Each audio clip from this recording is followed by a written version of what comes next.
আসসালামু আলাইকুম প্রিয় নড়াইলবাসী, আশা করি আপনারা যে যেখান থেকে দেখছেন, যেভাবে দেখছেন, সকলে ভালো আছেন, সুস্থ আছেন এবং সবসময় ভালো ও সুস্থ থাকুন, সেটাই প্রার্থনা করি।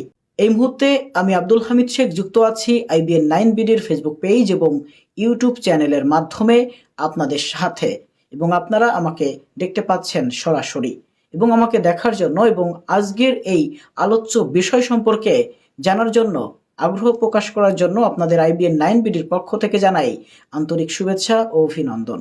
আমি আব্দুল হামিদ শেখ আজ কথা বলবো নড়াইল 1 ও 2 আসনের নির্বাচন নিয়ে, যেখানে প্রার্থীরা অনেক আগেই শুরু করে দিয়েছে নির্বাচনী প্রচারণা।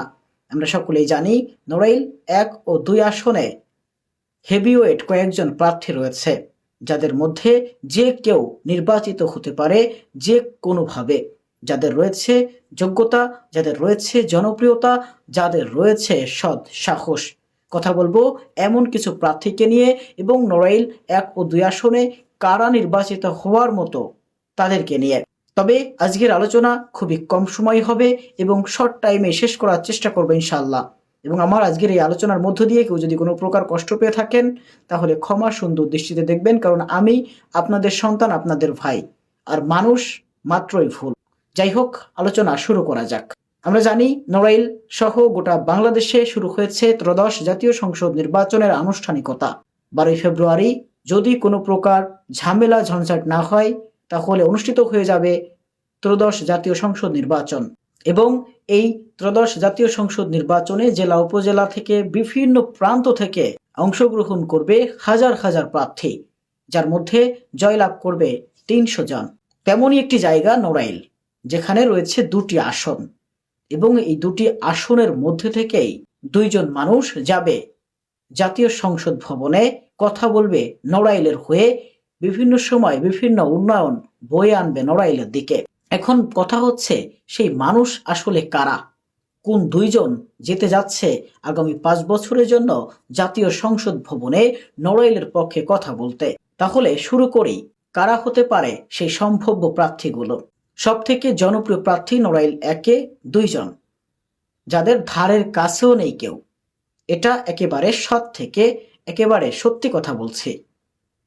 হারজিত আছে, তাই ইনাদের মধ্যেই যে কোনো একজন জাতীয় সংসদ নির্বাচনে জয়লাভ করবেন এবং একজন পরাজয় বরণ করবেন। এনাদের মধ্যে রয়েছেন নড়াইল জেলা বিএনপির সভাপতি বিশ্বাস জাহাঙ্গীর আলম, যিনি ধানের শীষ প্রতীক নিয়ে লড়বেন। আরেকজন রয়েছেন জামাত ইসলামের নড়াইল জেলা সেক্রেটারি ওবায়দুল্লাহ কায়সার। নড়াইল 1 আসনে অনেক প্রার্থী থাকলেও এই 2 জন প্রার্থী এমনভাবে এগিয়ে আছে প্রচারণা জনপ্রিয়তার দিক থেকে, যা আমরা সোশ্যাল মিডিয়ায়ও দেখতে পাচ্ছি, আমাদের সামনে দৃশ্যমান। এনাদের ধারের কাছেও কিন্তু কেউ নেই। নড়াইল 1 আসনে এমনও প্রার্থী আছে যার নামও অনেকে এখন পর্যন্ত শোনেনি। তা সব মিলিয়ে আমরা বলতে চাই এবং আপনাদের কথাই বলতে চাই, নড়াইল 1 আসনে হয়তো বিশ্বাস জাহাঙ্গীর আলম, নয়তো ওবায়দুল্লাহ কায়সার, এনাদের মধ্যেই যে কোনো একজন জয়লাভ করবেন। বাকিদের নিয়ে সেরকম কোনো আলোচনা দেখা যাচ্ছে না। এবার আসি নড়াইল 2 আসনে। নড়াইল 2 আসনে প্রার্থীর সংখ্যা কম হলেও এখানে রয়েছে হেভিওয়েট প্রায় 4 জন প্রার্থী, যাদের মধ্যে কেউ কাউকে ছেড়ে কথা বলবে না।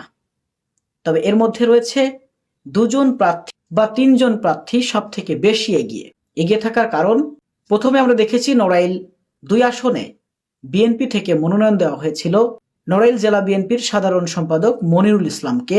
কিছুদিন পর সেই মনোনয়ন দেওয়া হয় AZM ফরিদুজ্জামান ফরহাদকে।